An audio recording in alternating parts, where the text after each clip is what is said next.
Good day. God bless you. Welcome back, guys. My name is Zach, and this is episode 49 in the Self Mastery series.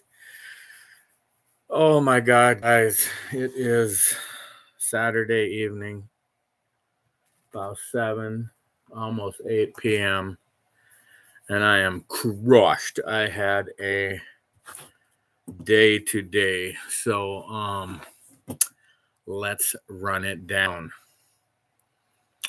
If you watched yesterday's video, I was kind of struggling, talking about what I got to do, get back on track. I had some friends send me some kind words of motivation, and then I was on my Facebook the Runners Loving Running Facebook page, and they kind of gave me some words of encouragement as well. And I didn't get up early or anything, but I got up this morning and had my black coffee and drank some water and got ready for my run.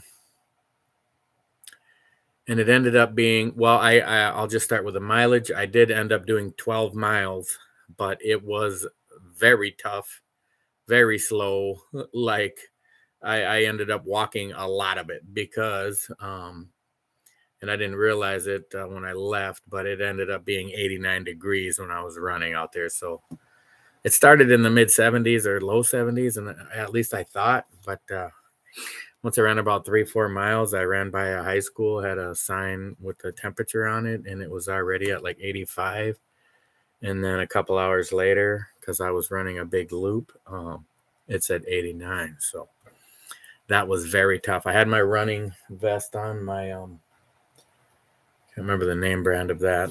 Speaking of name brand, I could show off my new running shoes I got from a half marathon, the Saucony Triumph 20s. I get them because I have very wide feet, and these are like double E wide and then super thick cushioned insole.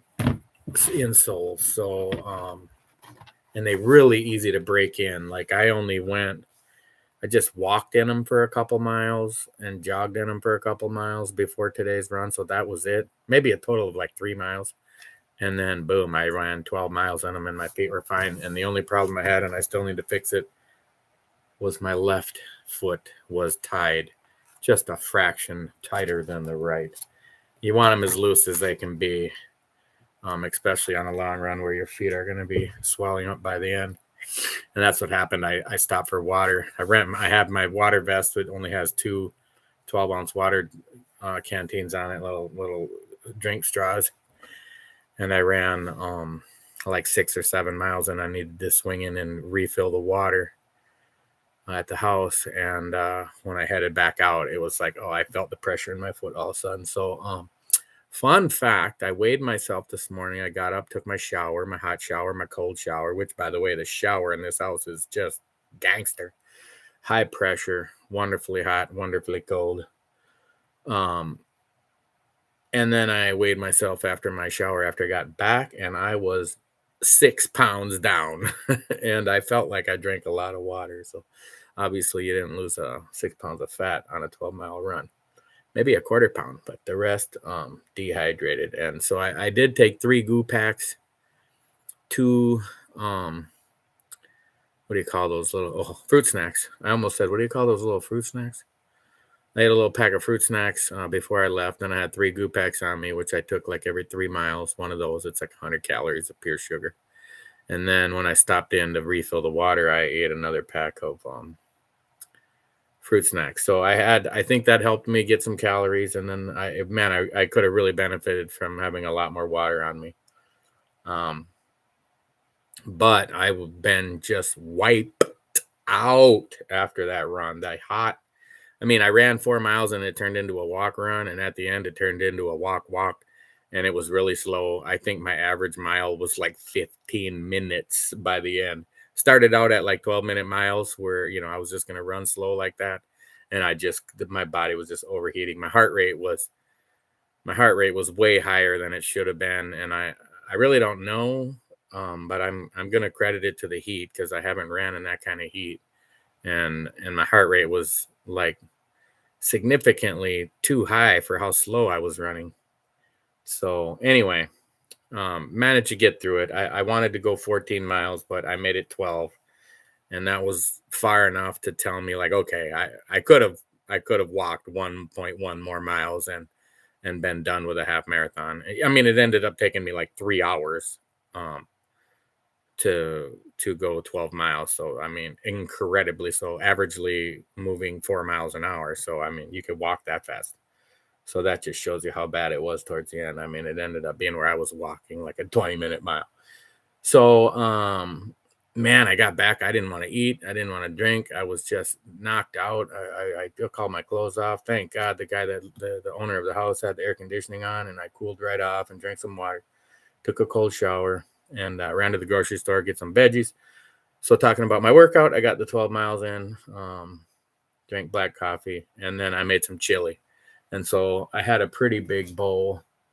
Well, it's not like I filled this thing up, but like it was like half full, deep, but it's wide. So sprinkled some shredded cheese on there. So that's all I have had to eat today. Oh, and I had some buns though. I don't normally eat bread, but I bought some like dinner rolls to have with the chili because I was just wiped out. I'm like having problems even drinking water right now. Like this, it was such a hard workout. But I was like, all right, I better go live before I just pass out here because I was about to go eat some more chili because it's been a few hours and drink some more water and I'm just feeling the refocus that I was looking for. I'm wiped out right now, like really hurting, but it's more of that good kind of tired fatigue. Like you're just tired because you worked hard. I don't feel bad. Like I stretched out really good before the run, especially my groin and my hip flexors, my hamstrings, my quads. I always do really good on my hamstrings, my quads, and my calves, but I need to get better at opening up my hips and getting those stretched out and my hip flexors stretched out better. And just I know all the stretches from going to jiu-jitsu classes for many years off and on, and they do a pretty good warm up and stretching routine before class every day. And going to like yoga classes, I went for some few months, a few years back.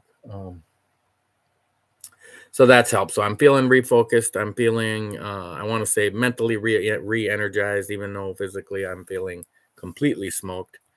I'm feeling. I cleaned out my room. I didn't really admit it, but I was eating some junk food because I had these like MREs. They're like military meals, if you know what they are. And I had one, right. I took it all out of here so that because there's junk food in them, like cookies were in them. And I was eating, I was drinking my coffee and drinking my water every day and eating my one meal for lunch healthy and eating my dinner healthy using the Kachava.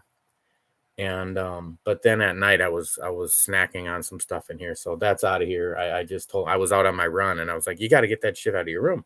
You just tell yourself it every day that you're not going to eat it, and then here comes nighttime and you want a snack and you go eat it. So that's out of here. Feeling good. This is my second day off work, so I still have 2 days off of work.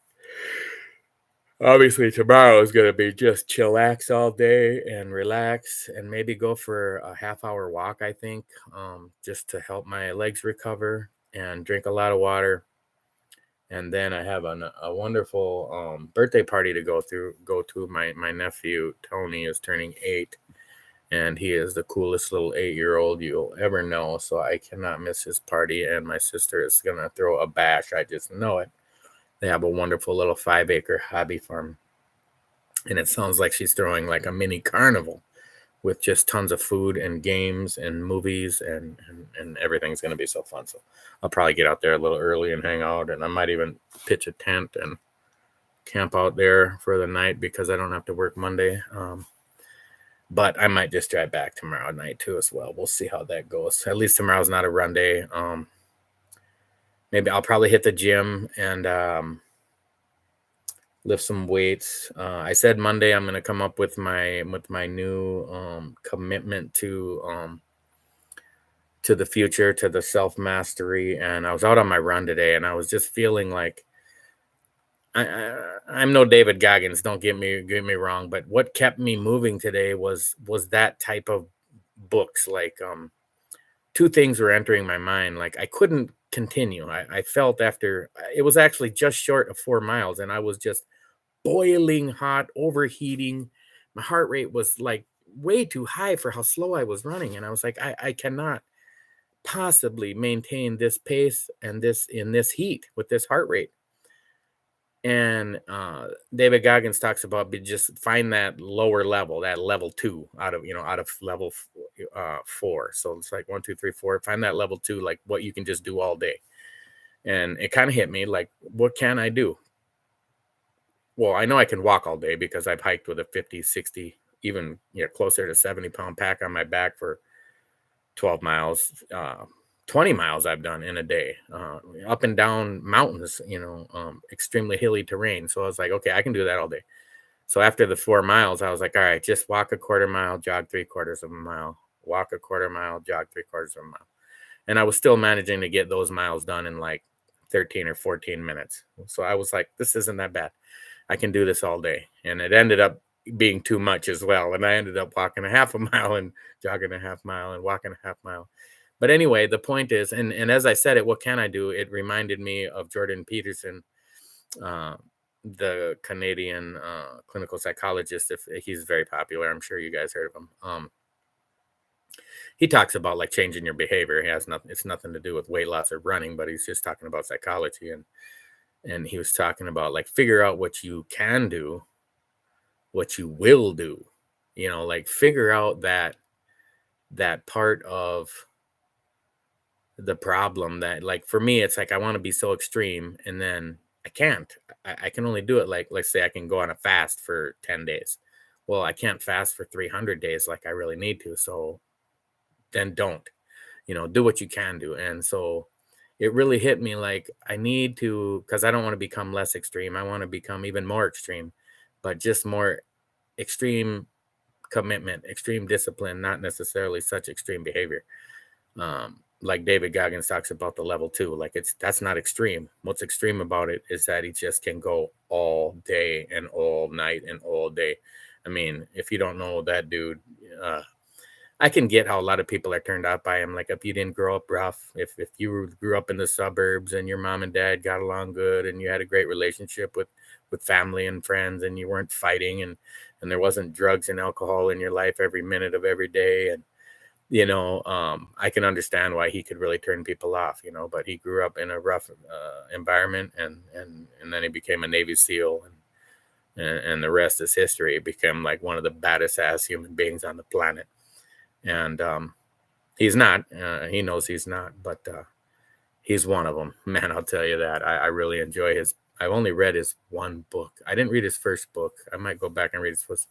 Can't remember the name of his second or third book. I think it was the second book I read, but it was just really inspirational for me, growing up with parents that didn't really get along and then in a shitty neighborhood and inner city and surrounded by crime and drugs and violence and then military service. It's similar. I'm not comparing myself to David Goggins, but the psychology of it is similar, where he went to be a Navy SEAL, which is ultimate elite, and I went to be a paratrooper, which is like level 1 elite. Navy SEAL is level 100 elite.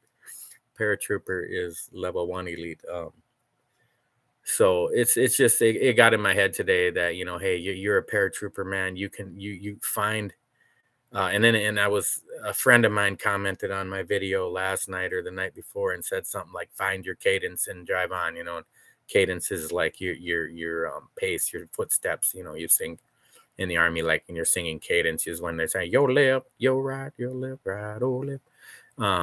So you run cadence and find your pace, and that's what I did. And it's just, I wanted to quit so bad throughout the run today. 3 hours in high 80s heat when you're 245-pound dude. It didn't feel good at all. I ran out of water twice. I had to go back, kind of as a little like half a mile off of the loop. I was doing like a 2-mile loop, but then the housing complex I live in, it's just like a half a mile to get back to the house and then come back out. And so I did that twice to refill my little water jugs. Next weekend, I will, I'm just going to put more water in the vest. There's a pocket in the back. I can put a little water bladder put like a whole liter back there, and then maybe put Gatorade in these ones instead of just water because I was hurt. Um, so it's I'm wanting to embrace my extreme personality and my extreme desires but just do it in a better way. The the thumbnail I flexed like this with my arms up so you can see I wore my vest and it's a vest with the water bottles right here, and I didn't notice it for about 6 miles, and that it was rubbing on my arm, and man, it ended up, you can't see it on this side because the tattoo's in the way, but it's on both sides, and it hurt once the sweat got in. It's just enough, like it's not it didn't bleed or anything, but man, I ended up jogging like it was and I'm just noticing in the video now, man, I got some sun. um so I'm just, this video is about being inspired and refinding that drive, whatever it is inside of you that will get you to I've fallen more back on what Jordan Peterson says, like, he in his book 12 Rules for Life, an Antidote to Chaos, which I think I even have a hard copy of that. No, I just sold it to a bookstore. When I moved here, I sold all my books. I have it on Audible anyway. One of the chapters is just talking about getting your shit together, like cleaning your bedroom, like making your bed, clean your room, make your bed, accomplish something, especially before you go try to, like for me, it'd be like, have a YouTube channel. We're going to teach people how to lose weight. And it's like, hey, how about, and the Bible compares it to, remove the plank out of thine own eye before you try to remove the speck out of somebody else's eye. And that's why when I first started this channel and I continue to say, this is not telling you what to do. This is documenting what I've done. And it's really the struggle. There's a billion videos about all the winners. They're just ripped 6-pack abs, and they don't have any pictures of themselves fat. They don't have any recorded videos of when they were 300 pounds and then 250 and then 200 and then 170 and then now they're just shredded. Nope, they're just shredded dudes telling you they can eat donuts all day and buy their system and you can eat donuts too. It's like, oh my God, I almost want to do some videos to just record, just play their commercials and just, I mean, can't you see how much they're playing on your weakness? And my channel's not selling you anything. It's selling you the truth. And the truth is, it's just not that easy. You can't eat donuts. God, I can't think of that dude's name. He's just, his fitness commercials are all over YouTube constantly. If you ever look up anything fitness related, I'm sure you've seen his videos because that's how YouTube plays videos, is related to the kind of things you watch. And so he shows up on my feed constantly, and he's always, it always shows him eating donuts. And it's like, well, of course, overweight people want to eat donuts, so they see a video about how to lose weight eating donuts. Like, come on, man, don't be that big of a sucker. Like, if you're overweight like I am, you probably have worse A1C than I do, even if you weren't diagnosed with diabetes. Like the owner of this house, he just showed me his blood work yesterday. I was diagnosed full blown type 2 diabetes, and my A1C the last time I checked it was, the last 2 times I checked it was 5.4 and 5.9. So the 5.4 is awesome. That was not even diabetic. That's not even pre-diabetic, and the 5.9 is pre-diabetic. And his doctor didn't even say anything to him. It was 6.5. He's like 2 points away from being diabetic, and the doctor don't even say anything. And I told him, I said, they don't want you to fix it. They don't want you to get better, And the point of that story is, like, that dude knows you want to eat donuts. So of course he comes up with a, fitness routine showing, oh, look, I eat donuts all day. And I found the secret that nobody knows. And then, you buy I've not bought his system or heard of anybody that has, but I can only imagine it's just more bullshit. It takes hard work. That's what it takes. It sucks. That's what it takes. That's why I tell you to take a cold shower, because it sucks, and you have to train yourself to do shit that sucks. And that's why I said, like, the cold shower isn't the part that gained victory in my mind. It's the 5 seconds, 10 seconds before I turn it to cold, when I have to decide, am I about to do something that's going to bring pain to my body and is uncomfortable and sucks? And I do it every single time, So like, in that, I guess in that avenue, of my discipline and my extreme behavior, I'm winning. So it's stuff like that, like, and like comparing it to my finances or anybody's finances, like I have no problem saving my money every week for the last 20 years. I don't have any fancy toys or expensive, hobbies. What I have is a retirement plan that's going to set me up, and it's nothing. I don't even think about it. I get my check, and the little bit that's left, I pay the bills and do my thing, and my finances are all set. So it's that type of extreme that I want to be with my diet, like just consistent, just make it easy. What will I do? What can I do that I will do? And so like today, I was like, well, chili, just eating some vegetable chili with 1 pound of hamburger in it, and in I made a huge pot. So the 2 people that live here can have it as well. I only ate 1 bowl of it. So it's mostly vegetables and then some crushed tomatoes and tomato juice, and, not very high calorie at all. So I'm like at a super high calorie deficit right now because I have not had any appetite to really eat or do anything but lay around for the last like 4 hours because I just been wounded after that run. Well, I guess I haven't been laying around that long, maybe like 90 minutes, I guess. I forgot it took me forever to cook that chili, and I was in the kitchen for a long time playing with the dog. The dog that lives here is a dog that I actually owned like 6 years ago, and but then my house was a little too small. She grew too big. She's a half German Shepherd, half another kind of shepherd. I can't remember now. But so it starts with a B. Bolivian, Bulgarian. I can't remember now. But she just has like bigger paws and a bigger mane than a normal looking German Shepherd, and she's pretty huge.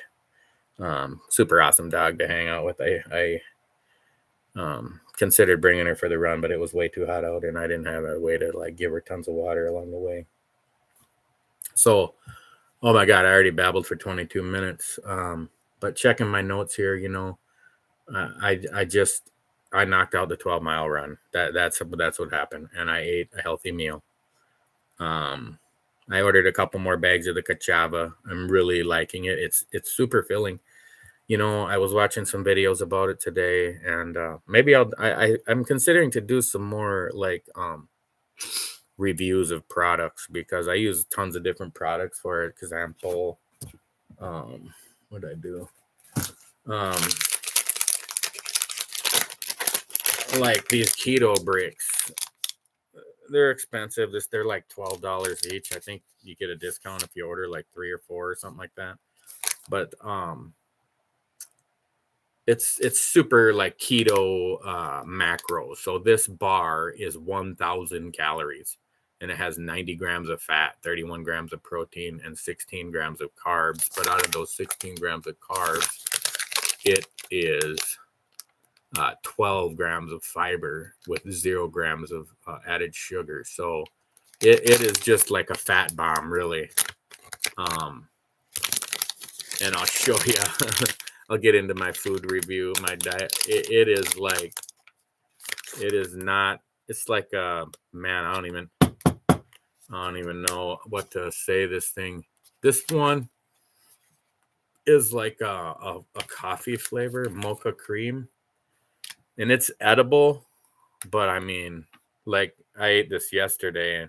I don't know. I ate maybe a little less than half of it, so like maybe 400 calories of it, and I think it has caffeine because I ended up staying up until like 4 in the morning, and I didn't realize it had caffeine. I don't see on here where it said it has caffeine. I just thought it was like mocha flavored. But man, there was another flavor that I had bought, and it was terrible. Like it was. I didn't even eat. I didn't eat this one for like 2 weeks because of the other one. Not like offensively like poisonous tasting, but just not good. Like just kind of tasted like if you lick salt off your hand. And so I think overall I would give the keto bricks a no thank you. Just because they're just as highly processed. It's super keto. Like you're going to get all the fat you need if you're going to use it. And it would be a meal replacement, which because it's 1,000 calories. I mean, you eat 2 of those a day and you're done. But you don't want to eat just processed food. And that was leading me into the cachava. They advertise it as a meal replacement, and it says put 2 heaping scoops in the blender with some ice and 12 ounces of water, blend it up, and it's awesome. Like it's full of fiber and plant protein and all kinds of 85 super ingredients, fruits and vegetables and berries and flax seeds and fiber and all this stuff. But it only has 230 calories. So it's like $60 a bag of 14 servings. So you would need 2 bags a month, $120 a month for a 240 calorie meal. So what I've been doing is adding more water, more ice, 3 scoops of the cachava, and then some bananas, like 1 or 2 or 3, because I want to say a banana has about 100 calories. So, just 2 bananas would double, even if you put 2 scoops of cachava and 2 bananas, because a banana is a superfood too and full of fiber. Now you just doubled the calories for, 50 cents or not even 40 cents. And now the cachava is a meal. So, and it has all that good stuff in it. It just doesn't have enough calories to be a meal. So I just add the bananas and make the whole blender full. And it's still only 400 calories, and you drink the whole blender and it looks like you're just pigging out and you're just barely getting enough calories to call it a meal. Like, how many calories did I burn on my run today? I mean, it had to be, that'd be way over 1,000 calories, right? Can't remember how many calories you burn jogging a mile. I want to say like 150, right? This thing says I burned 1,978 calories just on my jog. Like that's not counting my basal metabolic rate of like 2,000. So, if I ate 4,000 calories a day, I'd just be breaking even, and I've eaten about 300 calories a day because I just have no appetite from that heat. Maybe I should. Oh, I can't eat that one. That one I think is what kept me up all night. I definitely got to go eat some more chili, guys. So, welcome to the new subscribers. Follow along, man. You're gonna see Zach is gonna win. Still kind of portly. Got my vest burn. Oh man, I learned my lesson. I'm not wearing that thing on long runs. I should have put the there's like glide stuff you wear for running, and then I wore not this tank top, but I had a tank top on, and I should have had like some short sleeve like a compression shirt on, and then it would have prevented that. So next weekend I'll know that, and hopefully it's not so hot, or I wake up while it's still dark out and go running in the earlier morning. So that's about it, guys. Welcome to the channel. If you're one of the new subscribers, please hit that thumbs up to catch all my new videos. And I'm trying to go live a lot more and make a lot more shorts and make a lot more videos and get more professional. I don't have any good equipment yet. I just have my laptop and my cell phone. Sometimes I just put it on a little stand and I make a video, just boop, nothing. I don't even know how to run editing software. I have the little app on my phone is the only editing software I use, is a tiny little editor on the phone, and I barely know how to do it, and it takes so much longer than just going live. So that's why my videos are so unprofessional. I just don't have the time to produce videos. I'm trying to produce results and let the channel explode with professional results over professional videos. You look at the most popular videos on YouTube, and it's like just mind-numbing dumb. And I catch myself watching them too. I'm not putting you down. You're watching a video and then all of a sudden a short comes on, and then like an hour later you're just flipping through shorts and they're just all so dumb. You're just watching them for no reason. Oh, it's almost funny if it wasn't such a waste of life. But anyway, guys, let's jump on board with Jesus, because he loves you. I love you. And I'll catch you guys in tomorrow's episode.